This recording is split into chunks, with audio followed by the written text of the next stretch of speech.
thank you for coming on tonight and filling in for Jeff Lutz. He is out of range. He's not able to get anywhere close to a Zoom tonight. So, it's only on paper right now regarding Tesla, but Elon's time and his 100 million or so investment into the Trump campaign only made him $15 billion in a single day. Yes. Not to mention the possible perks of being right in the ear of the most powerful man on earth. I mean, that might be worth something. I think it's worth something. I think it's worth a lot. Even Now, just avoiding things like them killing a pay package is worth it. just like something like that. Yeah. Well, okay. So how much of the run-up in today's Tesla price number of like 288 or whatever, how much of that do you think was just the picture of him standing there as the kind of other VP hmm in the picture with his entire family and with Vance and that whole thing? How much of the run up was just the fact that he is now basically got that kind of close relationship? The inner circle. Yes. Yeah, I think probably about, 30% of Wow. that, yeah, of that, yeah. And then the rest is the fact that the positive developments were suppressed because of the risk of the inverse, not Right. just being positive, but that, a Harris administration could have increased and stepped up the problems, the lawsuits, the other things, the harassment of his companies. Yeah, Yeah. I think you're right. Okay, so let me get your impression of what happens with the IRA legislation. Do you think it goes away? Do you think it gets modified? Do you think it stays the same? Do you think it happens quickly? I mean, what is your scenario with regard to that legislation? I think that it will get modified or taken away for the vehicle portion Mhm. in order to satisfy the union and the other stuff like that, and the ICE car makers, right? So politically, you know, getting rid of it for that part would have um, support and needs to be done by the midterms, or definitely by the next election, right? Even Oh, if so you Trump's not don't think running. it necessarily has to happen? You don't think it'll necessarily happen in the next 6 months or something like that? Several reasons why I don't think so. Okay. One is that it's not top priority, right? There's a lot of other things that they have to do that are more important than that, right?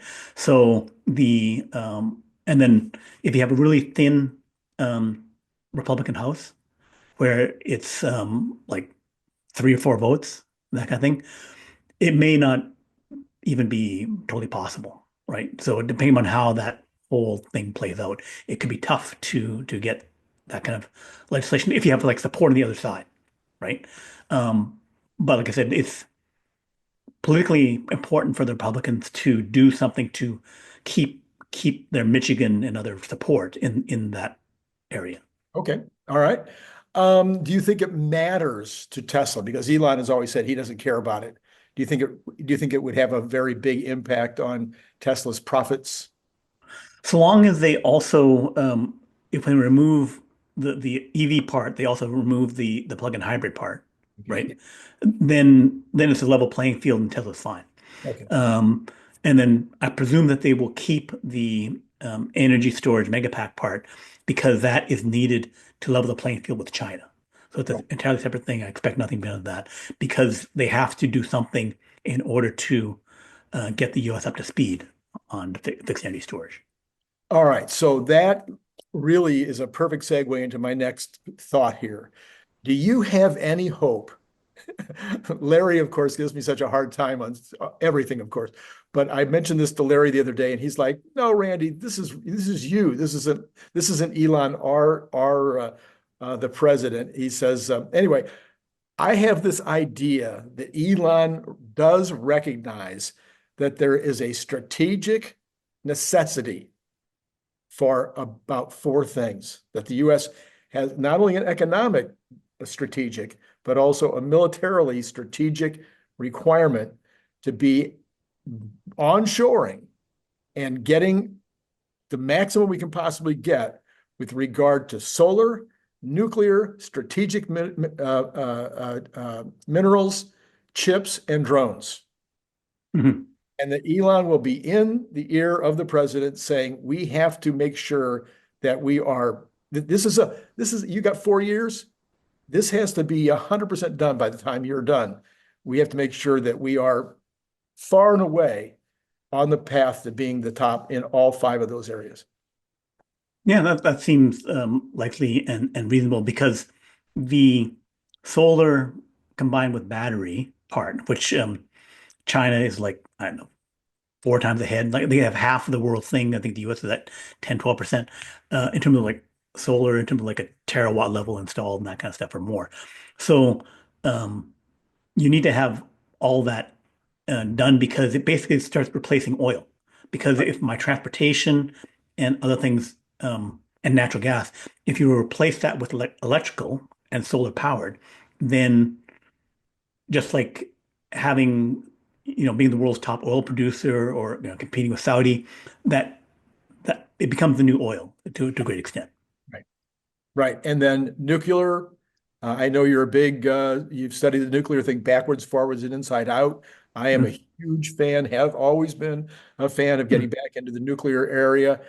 Do you think that Elon, I mean, we know Elon's a fan of nuclear. Do you think he'll also talk to the president about that? I don't think he necessarily needs to talk about it. I think Trump and others are already well aware of it. I think the issue is that you need to get not just to starting to make them again in some number. We're now making, one a decade or something like that. Right. And then we're turning some back on, or building them in, like 3 Mile Island. Microsoft putting one back in. But back in the 70s, when we were making most of our reactors, we were, making about 10 a year, Yeah. right? So that's the level that China's at now, right?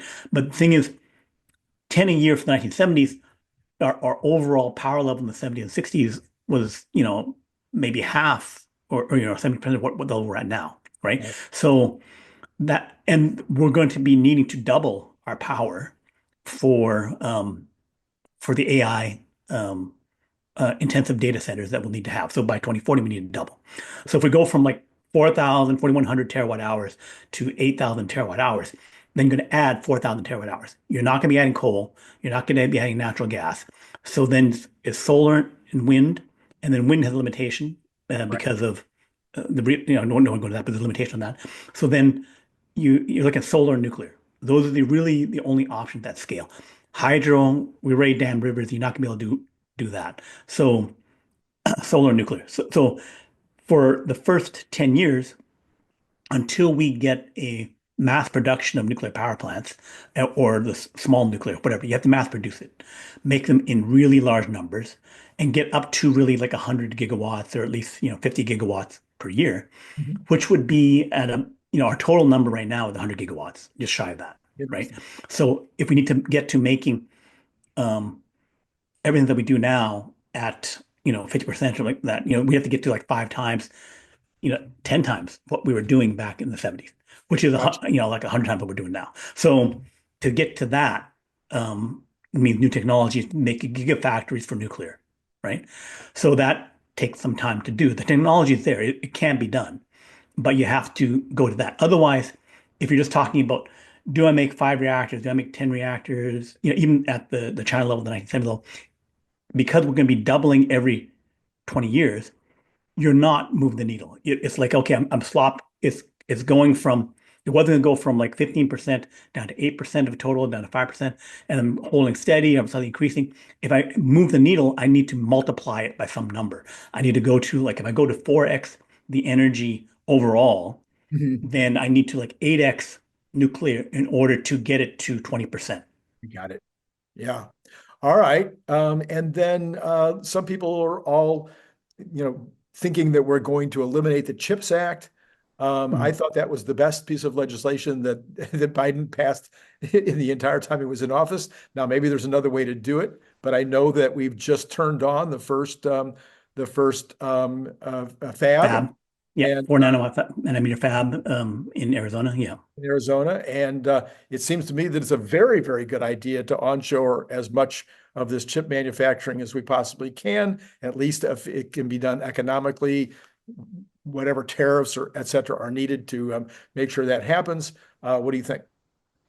Yeah, I would not think that Trump wants a job in the United States. He wants technology job in the United States. This aligns with what he wants to do. So I see no reason for him to want to get rid of that bill. Okay. All right. And then I'll throw in my favorite. I know I've had to convince you about drones, but do you think that we'll see anything happen in this, as a high priority? Because the drone thing, if we've learned anything in the war in Ukraine, is that drones are the new tanks. The tanks are Mhm. completely eliminated from the battlefield by these drones.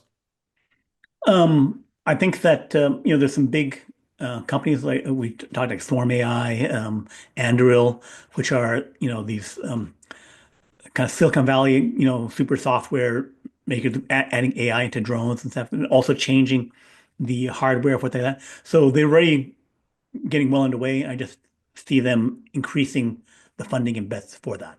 So yeah, it will be a bigger part of what's going forward. Okay. All right. Okay. Well, all right. So Dan Ives on Trump winning. Here's what he had to say. He says, it's a dream scenario for any Tesla bull. Boy, was it. Mhm. We could now be talking about a $1.5 trillion market cap for Tesla. He's sitting at only a trillion, so he must be going to change his what do you call it? The His target price. yeah, up to 100, what would that be? Up to So right now we're at about $900 billion, and that's at our 288, right? yeah, $900 billion. So if we go to 1.5 trillion, so yeah, 1 trillion would only be like 10% more. right. So that would be like, about 310, 320 or something like that. And then if we want to go to that other number, basically it's about all-time highs. We'd be looking at, the Or 450. 450, something like that. Yeah. Yeah. Okay. So he says, he goes on to say he will fast track autonomous regulation.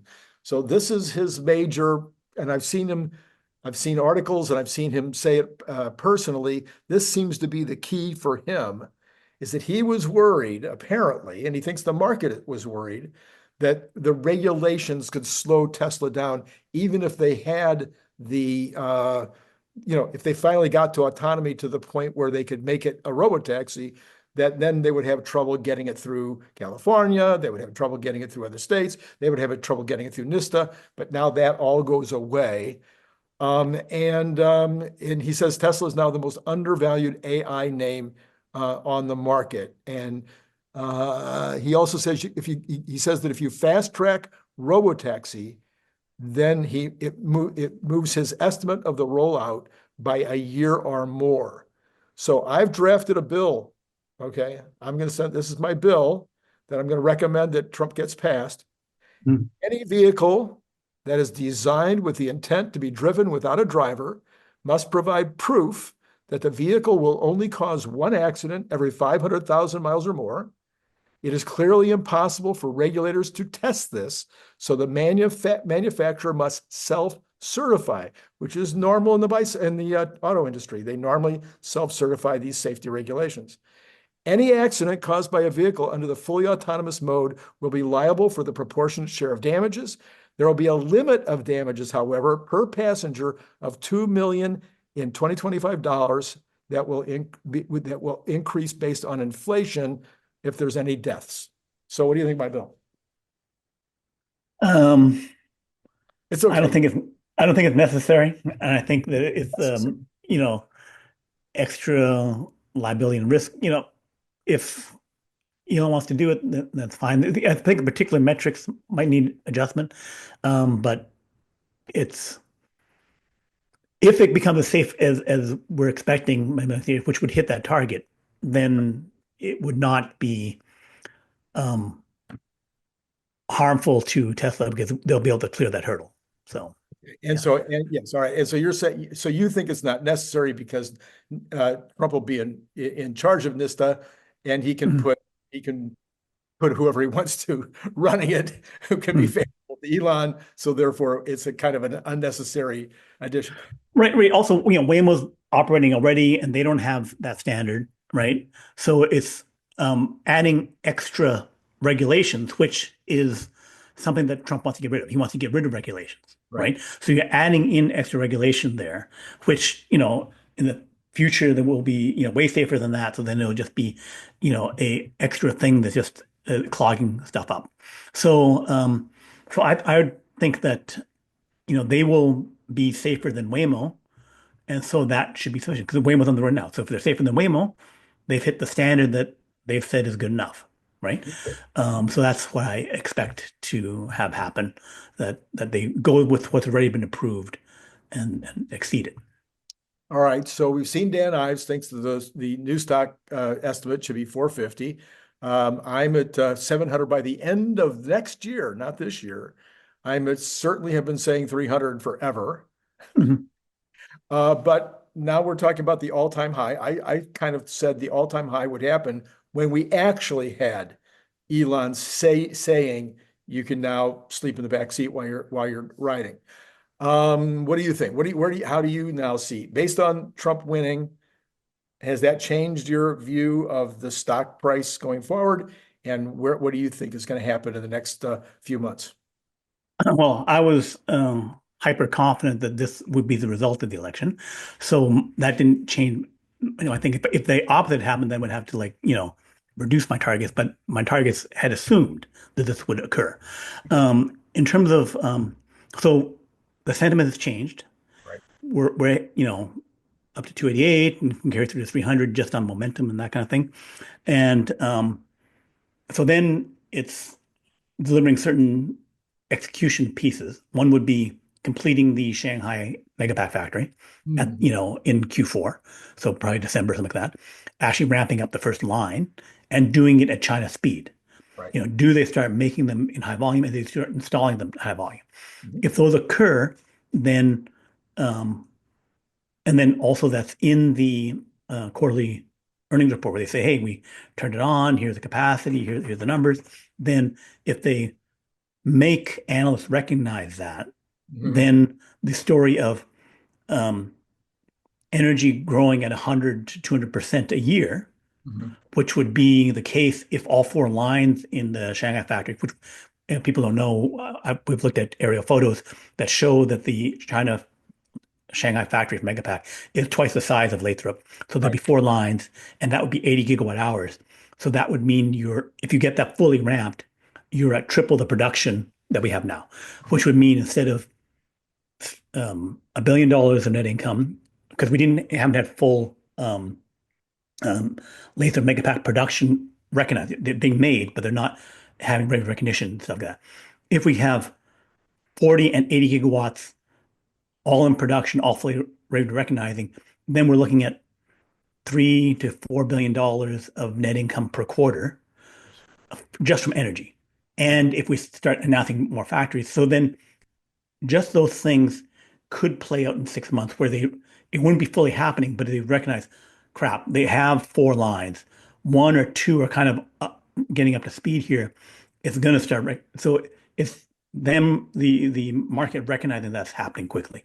So that could be a Q2, Q3 thing where they say, oh, that is happening. We have this line that's growing fast and it's a scale that I'm talking about, Mhm. right? Then that's doubling the price of the stock, maybe even tripling just from that, because the earnings by the end of the year could be, fully doubling up, even if Right. cars did nothing. And then the recognition that, hey, this factory's been totally ramped and they can build another factory super fast. And then, they will say, okay, yes, what Elon said before, doubling and tripling the energy revenue growth and it being at 30% margin, all that kind of stuff. So Right. just the energy story getting fully clear, how long does it take that to be fully recognized by the market? I think it could happen in Q2, Q3, just of Okay. that. So that is getting us without anything from FSD. So if Mhm. FSD happens, then we had $340 million of profit or whatever from that last quarter, just because there was a lot of Cybertruck with FSD and that kind of stuff, because they're foundation models. Right. Foundation models have all of that. If Q1, we have China saying yes, bringing the FSD, Europe say bringing FSD. China, I would expect the nearly 2 million Tesla vehicles that if it's as good or better than version 13, feature complete, then I expect 30-40% sign up. I expect 600,000 sales Uh, of FSD in China. So that could hit in Q1 or Q2, it right? makes- And then all and the new, nobody's got that in their numbers. right? You're all by No one's got yourself. that. I haven't I'm seen all by anybody myself on else. that. Right, Yeah. right. Yeah. And then the other thing would be that if FSD is that great, and the only way to get FSD is to buy a Model 3 or Model Y, in volume, then the fact that we have 1 million more cars that we can make means that all that demand hits. And then if you're suddenly making 200,000 extra cars a quarter, Right. right? So you go from like 500,000 to 700,000, 800,000, then it's a huge impact on the bottom line and the growth thing and the growth story back. 'Cause the analysts are not expecting Tesla to get to 2.6 million vehicles or 2.8 million vehicles until 2028 or something. Right. Right. Yeah. In fact, I think you and I are the only two that are talking about the increase in auto sales as a result of FSD being perfected. Hmm. Um, Everybody else talks about the FSD, the potential robotaxi money, et cetera. But just the increase in the amount of hardware that's going to go out the door, to me, is a big, big number.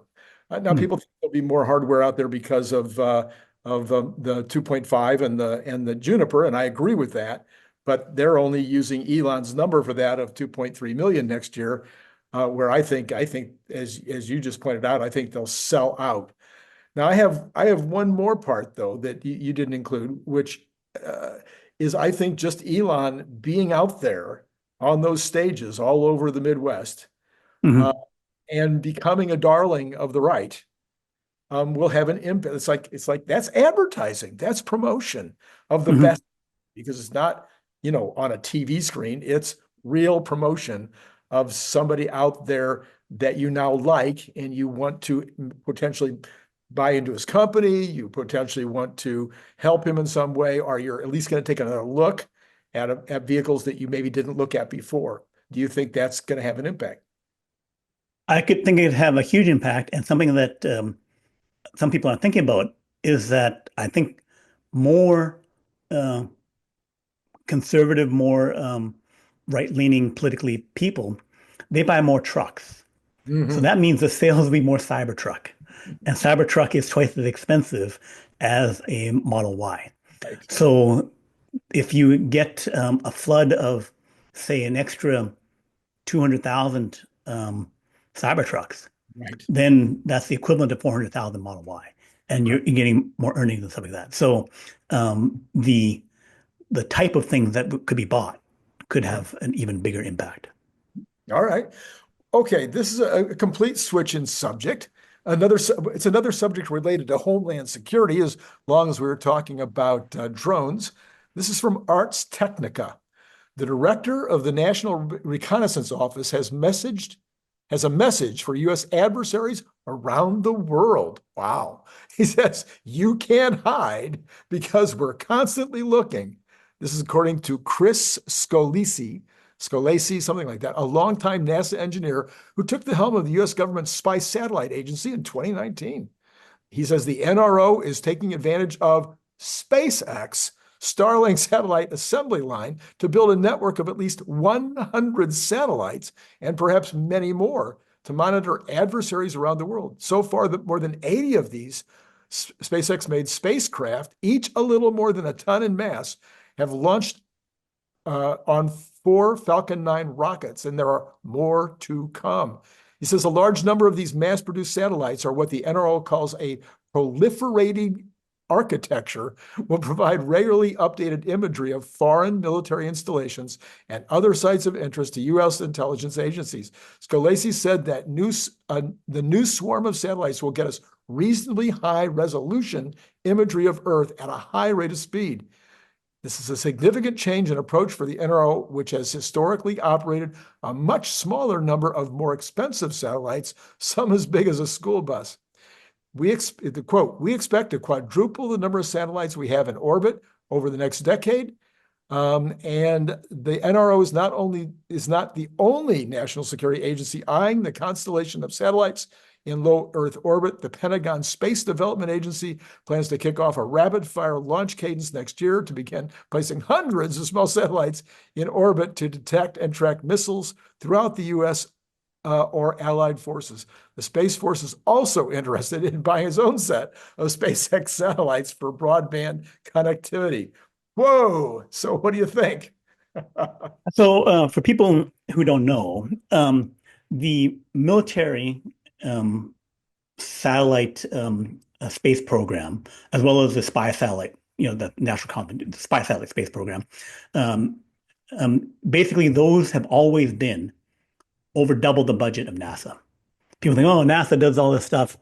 The military space program is twice the size of NASA. And now Space Force is going to be triple the size of NASA. So NASA is about 25 billion.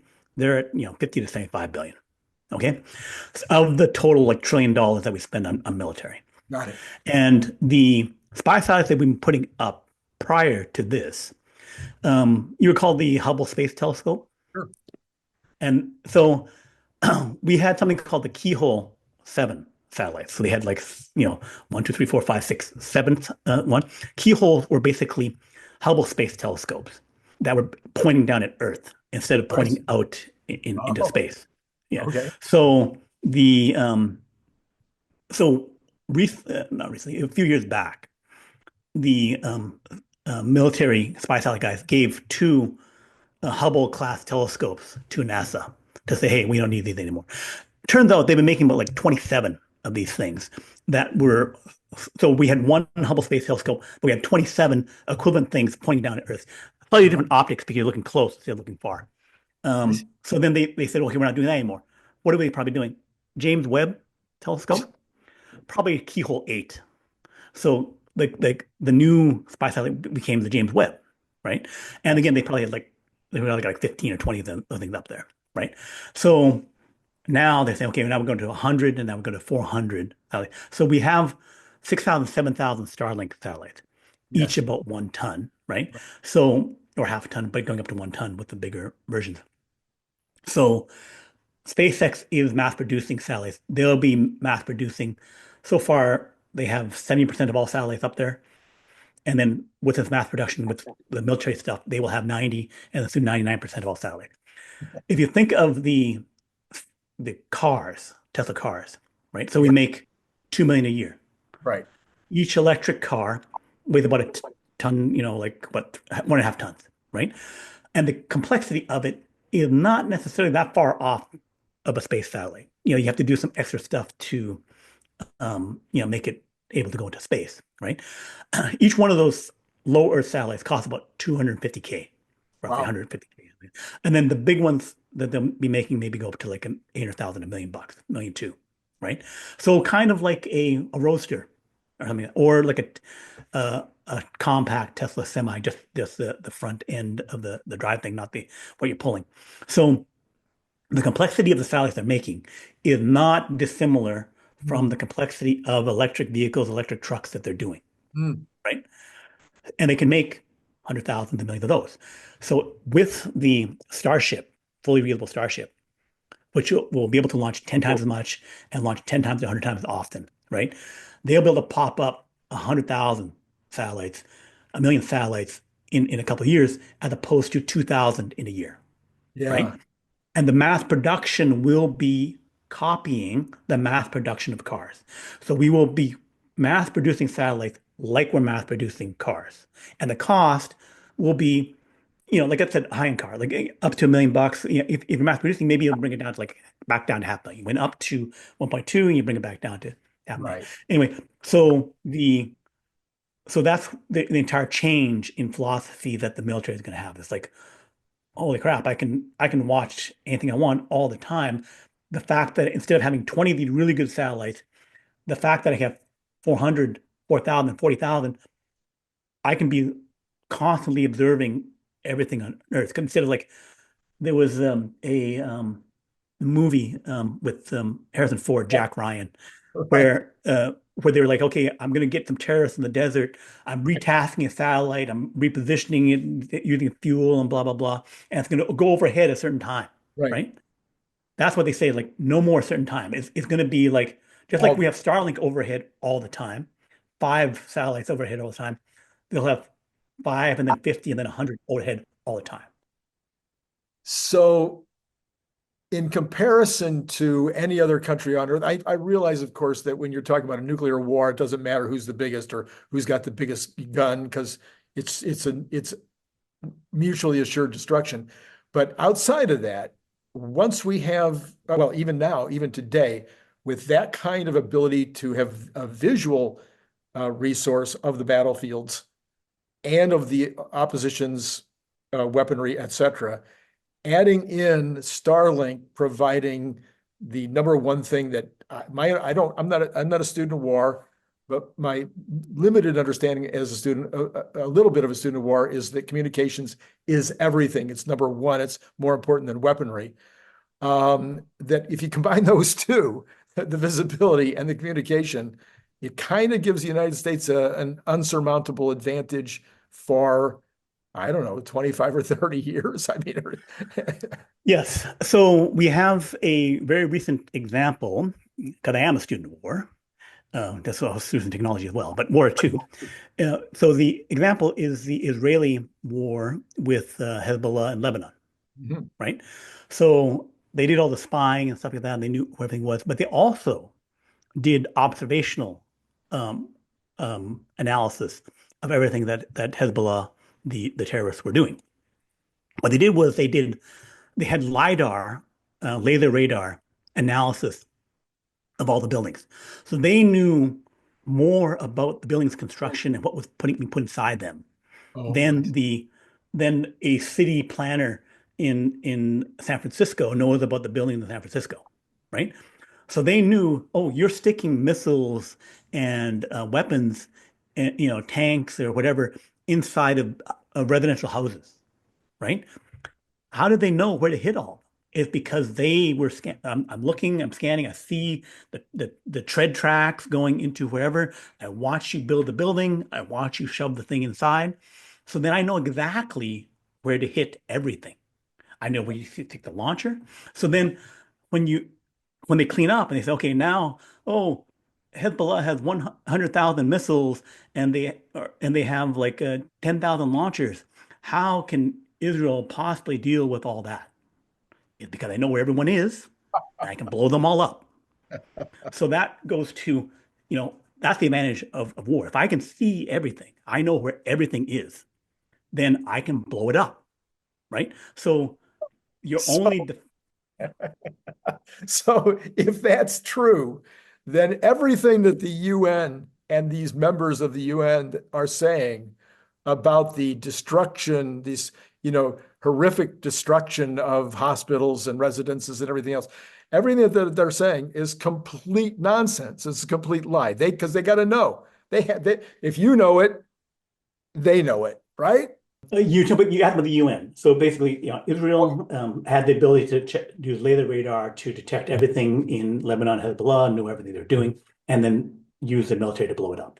So if the US, through SpaceX, Starshield, mass-produced spy satellites, can do the same thing globally, then they can, again, see everything and blow everything up.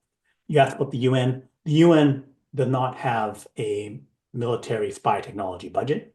They do adult peacekeepers and other things, but they do not have military capacity, so they don't monitor or keep control or occupy any forces. When they do put people in, it's the volunteer soldiers acting as cops. Right. So, but my question was, if you're aware of the fact that the US has this capability, and we've seen the actual videos of the buildings in 3D, so the UN then would know that this capacity, this capability exists. and Mhm. therefore that when the Israelis are blowing up residences, that they're blowing up residents because they know that they're being used for a military situation, and yet they're, going on TV or whatever and saying, oh, they're just trying to, they're violating international rules of combat by hitting non-military targets, and they absolutely know that they're lying through their teeth, right? Right, right. They would know that one, they would know from their own observation that they're hitting military targets. But then two, the Israelis are telling the US that they're hitting because they're allies, Yes. and part of the protocol is that Israel tells the US we're doing this. They may not tell them beforehand because the US is leaking information Right. for whatever reasons. So they'll tell them as they're doing it or just after they did, hey, we did this thing, blew those guys up, and it was all good. Right. Okay. Yeah. All right. So I thought that was extremely interesting. I thought that it might be interesting to the folks in the audience because not only because it's interesting from a military aspect and in terms of the US, but also from the standpoint that it's SpaceX that's doing it. And it's really a significant advance. And people are talking about how important Elon has become to governments around the world. And it's not Just a just, quick announcement about that is yeah, that the U.S. military, Defense Department, Pentagon, announced that they increased their space satellite launch and space satellite military satellite deployment from about $900 million up to 13 billion. wow. Supposedly, there's a bunch of contractors. Okay, 16 different companies could be supplying launch, 15 different companies could be supplying satellites, except SpaceX is so dominant. Right. SpaceX was applying all of it, right? So there's virtually nothing left for the other guys. It began, like I said, 90% of launch is SpaceX. 70% of all satellites of the US satellites is probably 90%. So, it just SpaceX are really dominant on that, and for the mass production, if you're going to do a lot of them, hundreds of satellites, no one else can do it except SpaceX. It'll be interesting to see whether once Trump is in, he'll be able to unwind that Tennessee Valley Authority contract with regard to the landlines and go back to using Starlink again. That would be a huge. I mean, it's not a big contract for SpaceX, but it'd be a huge savings to the U.S. government. Yes, yes. Hopefully Yeah. those efficiencies will be done, and I think Elon may have some say in what gets done. So Brian, because of our technical difficulties, Brian is out of time, so he is not going to go through the numbers with us. Brian, thank you as always for coming on. Very interesting tonight. Thank you. Thank you. Bye-bye. Bye-bye. Okay, so let's take a look at where we are. Of course, I'm sure that many of you were watching and paying attention today because it was a pretty exciting day with the Dow Jones up 1,500 points, the NASDAQ up 544, the S&P up 146, and Tesla up 37. If you put that into percentages, that would be almost 3.5, well, more than 3.5% for the Dow, almost 3 for the NASDAQ, and 2.5 for the S&P, with Tesla up only 14.75%. In the after hours, Tesla has backed off just a tad, 0.63%. The Cathie Woods all did well today. The Magnificent Seven did pretty well. Mostly, I mean, Apple was down a little bit, Meta was down a little bit, everybody else was up, and the Cathie Woods were almost all up. All right, let's take a look at where the bonds, because we talked about the bonds. Bonds became a very big subject of conversation today because they jumped up so much. We're now at 4.435 with another 0.9 of a basis point in the after hours on the 10-year, or the pre-market, I'm sorry. The 2-year continuing up a little bit also, but only 0.2%. So that is expanding that inversion the correct way. 3-month up though, 1.8 basis points, 2-month also 1.8. But those now are, as I mentioned this morning, getting very, very close to re-inverting the right way. We have got oil, which had gone up, which we surprisingly has actually continued to go up. I thought it would drop off a lot with the victory by Trump, but it is not. And so it's up 24 cents. 71.93 for Texas and 75.20 for Brent. Natural gas down a little bit finally. It's still sitting though at 272. Gold continuing to back off down to 26.62, down 14 in the pre-market, and silver also backing off 0.59% at $31.14. So that's both of those have come off quite a bit. Copper up 0.33. There was quite a bit of also conversation today about how commodities were falling after the Trump victory. You've got the dollar actually down now a little bit of profit taking, very small, almost unchanged. And the Bitcoin continues up, a grand total today of $6,000, up to 75,521. That will definitely be an all-time high in terms of the daily number. And people are talking about that it's happening for a number of reasons, not the least of which is Trump is supposed to be in favor of doing something with Bitcoin. We've got the pre-market on equities very, very lightly going in various directions. The Dow up $6, $6, 6 points. The S&P future down 4.75, and the NASDAQ down 16.75. So basically unchanged, very close to unchanged across the board. Okay, that's all I've got for you tonight. Normal stuff tomorrow, as far as I know, with after the bell in the morning, followed by CERN Basher, and then Bradford Ferguson. Should be a very fun day. Looking forward to sharing it with you. As always, it's been great talking to you.